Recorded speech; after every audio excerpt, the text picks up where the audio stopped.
Voilà, nous sommes en direct de Friendly Radio. Je viens de voir quelque chose qui vient de se passer dans cette matinée vraiment incroyable. Plus de 70 jeunes du lycée Saint-Jean en train de faire un travail admirable. Et pour ça, je vais me permettre d'interroger Corinne Berthelot. Oui, bonjour. Alors, qu'est-ce qui s'est passé ce matin? Racontez-nous. Eh bien, les élèves du lycée Saint-Joseph en classe de seconde sont invités à donner de leur temps et faire du bénévolat. Et nous avons donc 70 jeunes qui ont décidé de s'engager pour la planète, pour l'environnement et de nettoyer le chemin des canaux et de ramasser les déchets, les ordures, etc. Et donc, on a récolté pas mal de choses ce matin avec les élèves.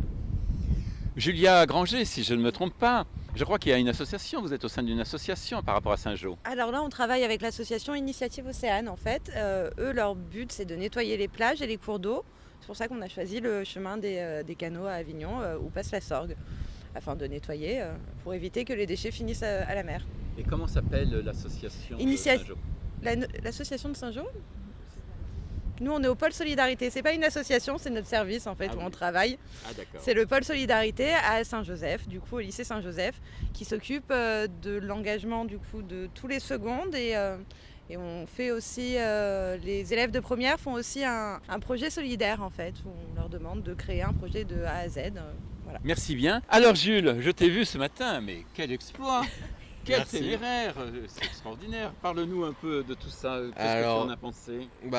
Je trouve que c'est excellent de faire ça parce qu'il y a de plus en plus de déchets dans les rues. Le problème, c'est qu'au départ, je me suis dit, mais pourquoi ils nous amènent là? C'est pas vraiment. Enfin, au départ, on trouvait que des mégots, juste des petits mégots. Mais après, je suis tombé par exemple sur un grillage en premier, des barres en métal. Puis après, il y avait carrément une poutre plantée dans le sol. Ça a fini avec 2 caddies dans le cours d'eau. Ah ça, je t'ai vu descendre Ça- dans le cours d'eau, c'était extraordinaire. Ouais, hein. descendu un peu malgré moi. hein.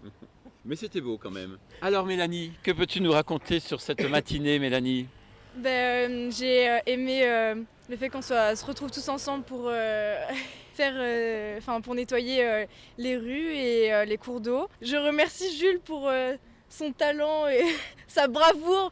Il a plongé dans l'eau pour aller chercher les caddies, c'était extraordinaire. J'ai pas plongé, j'ai Ah, glissé. T'as glissé. J'ai vu que c'était extraordinaire J'ai quand même. glissé. hein. Ouais. Enfin, vraiment, moi je vous félicite au nom de Friendly Radio parce que vraiment vous avez fait un travail extraordinaire ce matin. Nous verrons en photo tout ce que vous avez ramassé, mais ça représente une énorme quantité. Donc Friendly Radio vous remercie et j'espère à très bientôt avec un grand plaisir. Il me semble qu'il y a d'autres dates. Oui, le 4 avril, le prochain nettoyage de site avec les élèves. Vous êtes les bienvenus, Et vous serez où? toujours ici. Toujours Rendez-vous ici. sur le parking du Leader Price rue René Cassin et on remontera le chemin des canaux De quelle heure à quelle heure? de 9h30 à midi. Merci beaucoup, je vous remercie. Merci beaucoup de cet instant partagé ensemble extraordinaire.